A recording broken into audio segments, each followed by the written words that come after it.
Coogs House. The Houston Cougars get a familiar and unfamiliar opponent this weekend in the Oklahoma Sooners. We'll explain.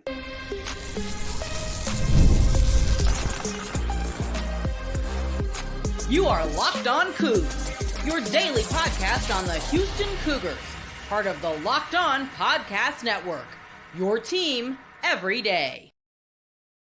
Welcome to Locked On Cougs, the daily podcast about your Houston Cougars. I'm your host, Houston-born teacher and coach Parker Ainsworth. And whether you're a Houston fan or just a hater who came to stop by, thank you for making Locked On Cougs your first listen of the day. We appreciate you making Locked On Cougs your first listen each and every day. If you enjoy the conversation but don't know what to say, tell us in the comments down below what your favorite type of French fry is. Are you a waffle cut, a crinkle cut, a straight cut? Do you like the curly fry? Do you want them a little bit, soggy or mushy? Do you like them crisp and crunchy? How do you like your French fries? Tell us in the comments down below. Today's show is brought to you by FanDuel, America's #1 sportsbook, and more on them later. I want to be upfront. This might be a little bit shorter episode as we start to preview Houston versus Oklahoma this weekend. We got folks from Locked On Sooners coming on tomorrow. We got more stuff on Friday. We got a little bit of this each and every day to get ready for this. And then obviously as more Houston Cougar news comes out throughout the week, we'll be breaking that down as well. But I didn't want to get past today, I should say, without talking about this matchup, because I don't think it's the worst matchup in the world by any stretch.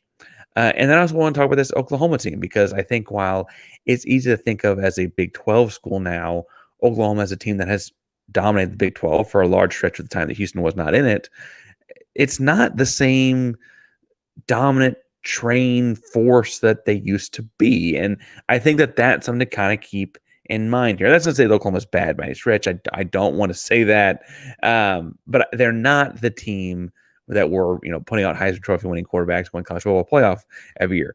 Someone's going to clip that when they have a Heisman Trophy winning quarterback and in the playoff this year. But I do think that this is not necessarily like the most dominant Oklahoma team we've ever seen by any stretch. Now, I mentioned at the open, this is a familiar, unfamiliar opponent. Houston and Oklahoma have only played each other 4 times in their history. They signed up for a home-and-home, which they play this year, 2024, and again in 2028. They've all played all 4 of those matchups, and then we'll have played the next 2 matchups after the turn of the century, right? They first played in 2004. They have played a couple times since then. The biggest thing that Houston Cougar fans remember, obviously, is in 2016 with their big win, right? Remember, the kick 60, right? The big return. I think it was Ryan Munn. So it might have been Ryan. It might have been Potsdam. I think it was Ryan. So anyway, called the best Houston Cougar football play of all time, or at least of their lifetime. I would say it's probably hard to think of a moment that was more significant. It was Houston, Herman era. Like, things are coming back around. Looks like things are going all uphill, going well, I should say, going all up. Beating a big time opponent on a national stage. It really was that kind of moment, right? Then more recently, played in 2019, Oklahoma won that matchup. We're not talking about 2004. Houston played all of those matchups, though, against Coach Lincoln. I guess Lincoln Riley and then Bob Stoops for him. I must say all of them, but Lincoln Riley and Bob Stoops for him. And Brent Venables in the last 2 seasons has had a little bit different vibe as the Oklahoma Sooners head coach. They're 16-10 in the last 2 years. They beat Temple last week in blowout fashion. So I guess they're 17-10 in his career there. And in 2022, his first year in the Big 12, Venables was just 3-6. Now, admittedly, Riley took a lot of talent with him in the transfer portal, but Oklahoma has never had a problem, especially in this NIL world, in bringing people in. 2023 had a little bit different schedule. They did win more games. They lost to Kansas and Oklahoma State in conference. I would point out that BYU and Cincinnati, as fellow newcomers, kept it within a 2-score game with Oklahoma last year, right? So it was still not like a clean sweep of a year for Oklahoma. Venables, his background as a defensive guy, he was a DC at Clemson, had been a DC at Oklahoma, and he coached with the Bill Snyders, the Bob Stoops, the Dabo Swinneys. And I feel like what's important about pointing that out is we've seen Bill Snyder, Bob Stoops, Dabo Swinney all lose this exact type of game, playing a team that Vegas would favor, Oklahoma in a big way, and they do, and playing a team from another power conference that is not predicted to do super well in that power conference, with nothing to lose, right? We've seen them do this time and time again. We've also seen Willie Fritz march Tulane up to Oklahoma in Norman and scare the bejesus out of them. So I think that is all to say that this matchup, we'll get to the matchup specifically in a second, but it doesn't have to be this crazy, out of whack, Houston's got no chance kind of thing. Houston is also in a rebuild. That plays a factor here. That'll come into the matchup segment. Um, Oklahoma, as far as what they're doing this year, they played one game. So I'm watching a lot and diving a lot into what that Temple game looked like for this year's team, led by quarterback Jackson Arnold. He was an all-everything quarterback out of high school. He's getting starts this year. They run a lot of 11 personnel, some split zone. They run other kinds of zone as well, but the split zone opens up all kinds of trickery and play action and stuff like that. And by split zone, I mean like if the offensive line is zoning to the left, they'll pull an H back or a tight end back and kick out the right side defensive end as a way to not have to worry about reading him. And then they can open up. They have reverses they were running. They have double passes where that instead of kicking out the end, you scoop them. And sometimes they'll also pull him and like not block the ends. They can still read him. And then if Jackson Arnold, the quarterback, keeps it, he can keep going around the edge there. That's their most consistent run play. They've got really, really good receiver talent. The most impressive kid, as I was watching the Temple game, was Deion Burks. He is a transfer. He comes to Oklahoma from Purdue initially. Really, really impressive athlete. Not the kind of athlete I knew that Purdue had. Listed at 5'9". I bet he's probably is 5'9", 5'10". He's not a big guy, but I don't think he's a 5'6" guy. Really, really shifty, wiggly, etc. Right, Deion Burks. Offensive line, they rotated a lot. And I mean, they rotated a lot when the game was still early. I don't know that they have a solidified 5 guys at this point. As I mentioned with Houston's own offensive line, that's not that common. Typically, if you've got 5 good ones, you want them to play a lot together to gel. We'll talk more to the folks at Locked On Sooners. I don't think Oklahoma feels like they've got that. And all of those pieces make me feel, okay, well, Houston just played a pro-caliber wideout, and I thought Latrell McCutcheon did really well against him. Houston's defensive line, I thought, played pretty well up front. Keith Cooper looks like the real deal. The linebacking core, I think, played all right. I actually think the defense, now I know Oklahoma just gave Temple 51 points. I think the defense in a vacuum, where they play like a reasonable amount of plays and percentage of the game, could be okay in this one. The Oklahoma offense is not as scary as the Baker Mayfields, the Kyler Murrays, the Jalen Hurts offenses of the past, right? Caleb Williams was there, right? The inverse, the defense, is where Oklahoma is really good. Oklahoma's front 7 looks to be one of the sturdier ones in the SEC. Again, we'll talk to Locked On Sooners folks tomorrow, and I want to talk about where that hurts Houston second in the matchup segment. But they're the kind of defensive front that knew who their starters were last January. That these guys are set in stone. They're big, strong, multiple guys over 300 pounds rotating through the defense tackles, multiple guys running sub 4.8s at the defensive ends, linebackers 240s. I mean, these are good football players, and that's where the bread and butter of this team really is. That doesn't mean Houston's doomed by any stretch, and I do want to talk about that in a second in the matchup segment of this episode. But first, we're talking about building a championship caliber program at Houston, and that's going to require passion, drive, and yes, patience. The winning formula for any championship. It's also what keeps your ride or die alive, and eBay Motors has everything you need to maintain your vehicle and level up to peak performance. Superchargers, roof racks, exhaust kits, LED headlights, and more. Whether in speed, power, or style, eBay Motors has got you covered. With over 122 million parts for your number one ride or die, always find exactly what you're looking for, and the eBay Guaranteed Fit. Your parts guaranteed to fit your ride every time, or your money back, because the eBay Motors are burning rubber and not cash. Whether the parts you need, and the prices you want. It's easy to make your car the MVP and bring home huge wins. Keep it right out at ebaymotors.com. Website only, exclusive supply, eBay guarantee fit is only available to U.S. customers. All right, I want to start the part about the matchup by talking about pulling some stuff out of what Willie Fritz said to the media. I believe it was Monday, as kind of kicking off the week after practice, after meetings before practice availability. He did reflect some on UNLV, but he also mentioned like the 24-hour rule is in effect, right? We're moving on. We're going to move on no matter what happens against UNLV. We're moving on. And I thought it was interesting that when asked about the offensive line's depth chart, I think it was Chris Baldwin asked a question about the offensive line's depth chart, just because the offensive line did not play very well last week. Fritz was very quick to say that they're a staff that is open to depth chart changes, and they are not going to do anything that doesn't help the team. They're open to make changes that helps the team, right?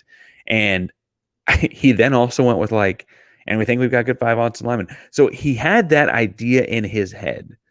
It was talking about offensive line. I wonder if he's hinting at not offensive line, right? I said, in speaking about the game on the offensive episode that came out Tuesday, that Donovan Smith did not play well. He looked like he'd taken a step back compared to himself last year. I thought had he taken a step forward between last season and this season, he actually be pretty good. And instead, he took a step backwards.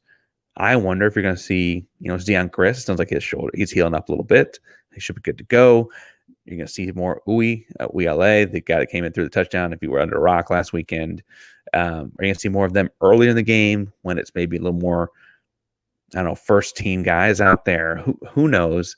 But I took a mental note of that he mentioned that they are open to making depth chart changes that help put the team in a place to be successful, right? That's important long-term for this program.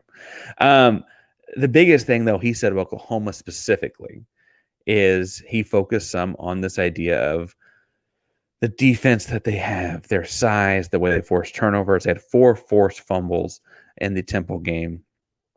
They got long guys, fast guys, tall guys, strong guys. The defense is really, really the thing at Oklahoma. And who knows how their first year in the SEC goes. This is not the Locked On Sooners podcast. John's a great guy. Go check them out. But I do think that whatever success they get, it's going to come from that defense. And then whatever magic sophomore quarterback Jackson Arnold can pull up. Now, that's where I worry about Houston, though, is the way this matchup goes with the Oklahoma defense, because we see the offensive line have major struggles against a good UNLV defense, right? Now, I've mentioned, because the way the rules work, UNLV has kind of an inside track at they're one of a handful of teams that think they got a real good shot at making the college football playoff as a group of 5 teams. Like them, probably in Memphis, maybe someone else in America in there, Boise, like those handful of teams, right? If Tulane can keep it going, keep the Fritz magic stays there, you could see one of those teams, that top-ranked group of 5 team, gets in automatically. So they're all thinking they got a shot, right?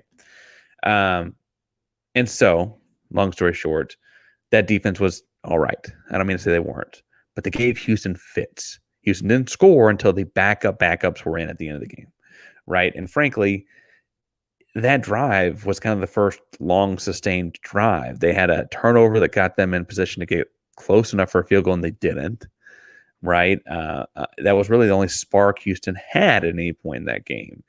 And I addressed in my offensive episode on Tuesday that I felt like they needed to run the ball more. Running the ball against Oklahoma is going to be a challenge. It frankly be a challenge for a lot of established SEC programs. For a rebuilding second year in the Power 4 program, it's going to be a lot. Not impossible by any stretch. And frankly, in a vacuum, I think Parker Jenkins runs really well against this defense. The way he reads zone plays kind of take advantage of some of the way the linebackers are over aggressive and things like that, right? Because the cutback lanes. But it's not just him in a vacuum, right? The line play is important. The push up front's important. The collapsing of it's important. And that that's going to play a role too. And so Houston's going to have to find a way to engineer some offense against a much better defense. Now, if they can give Donovan time to throw the ball and he throws it in rhythm, which are both were problems last week. I do think there's stuff to be had in the secondary. I think that Manjack is, as talented or better than these guys that are covering him. Same thing with Jonah Wilson. Same thing with Boogie Johnson. Same thing about Kobe. I like all these guys. I think have a real shot if they can again have the time to throw it and be in rhythm to throw it. I think they've got a shot at beating stuff deep.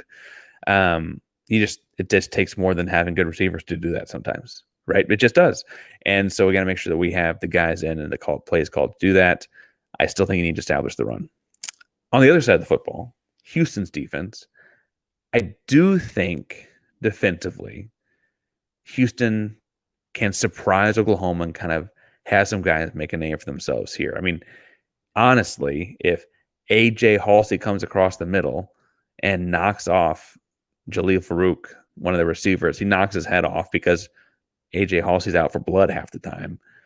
I think that's the kind of thing that can be a tone setter for this game in Norman. That happens in the first, second drive, maybe late first quarter. It's like, oh, Houston's not here to just play. They're here to win. Like that kind of moment could be really big.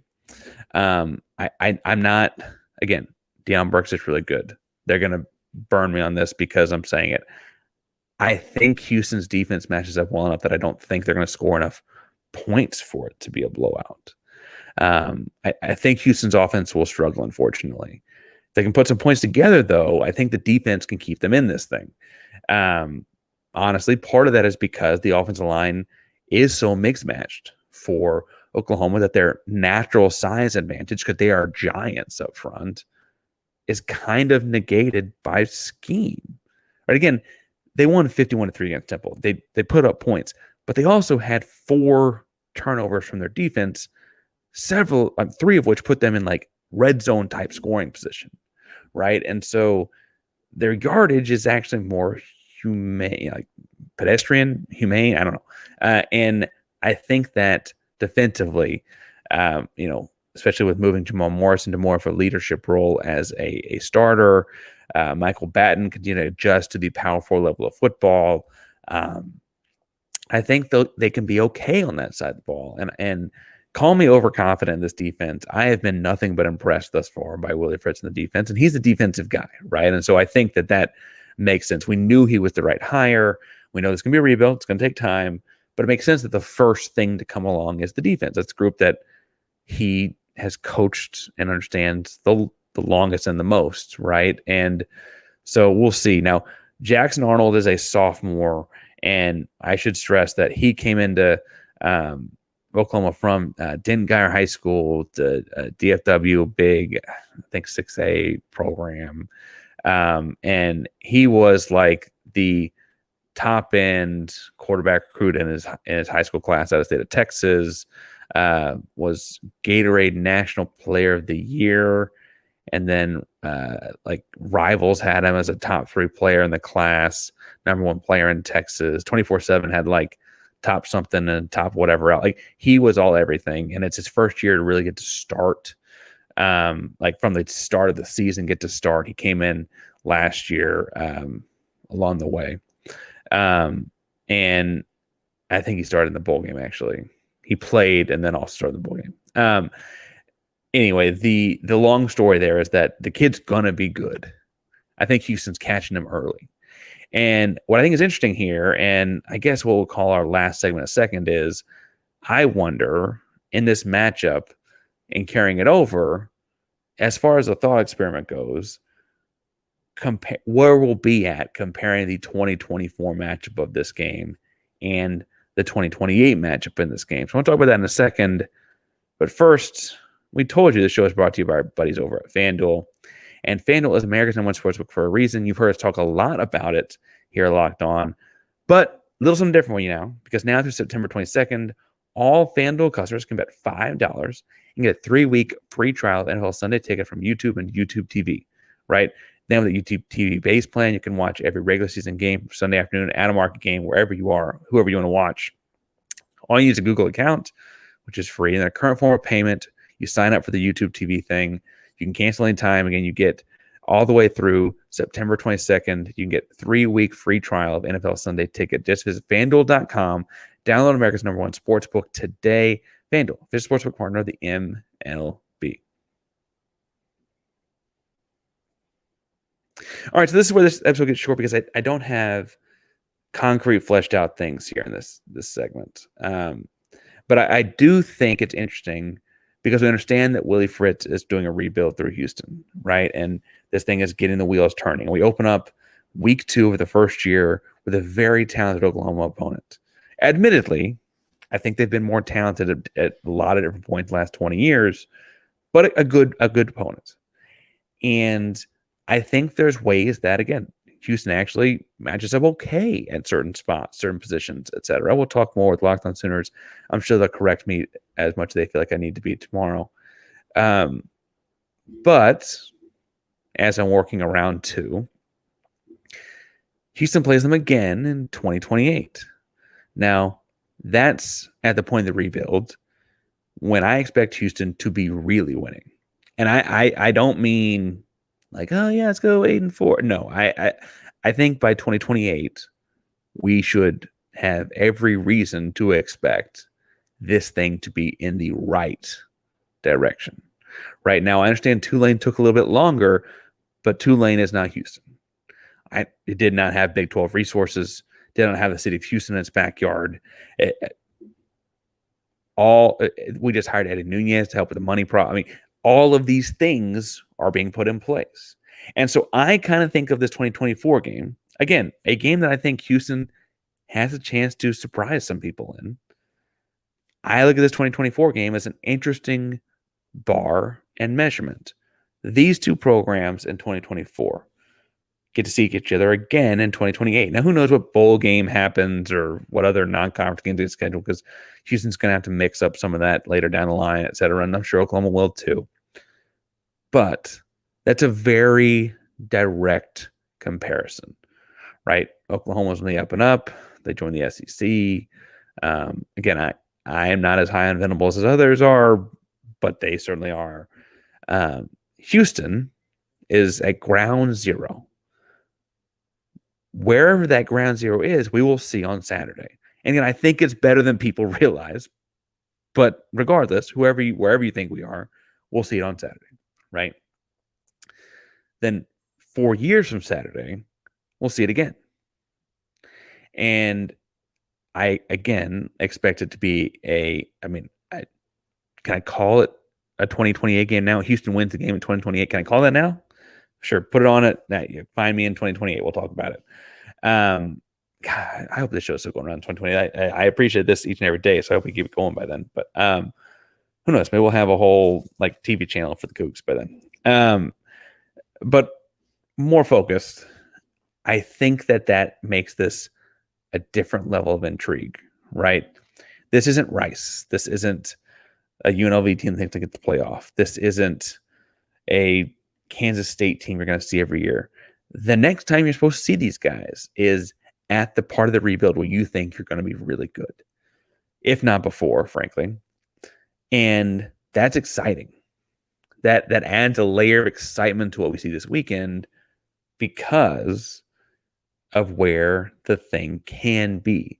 I don't want to lose sight of that excitement because this part of the rebuild is so hard, right? A lot of talented guys left. It'd be great to have those guys on the roster. I'm tired. I'm not going to address it more than that. I don't want to read a bunch of comments about that. I miss them too, right? But they're not here. And I think that it's interesting to be like, okay, this is ground zero. This is Oklahoma. This is the measuring stick. And we will revisit this in 2028. I believe it'll be September again.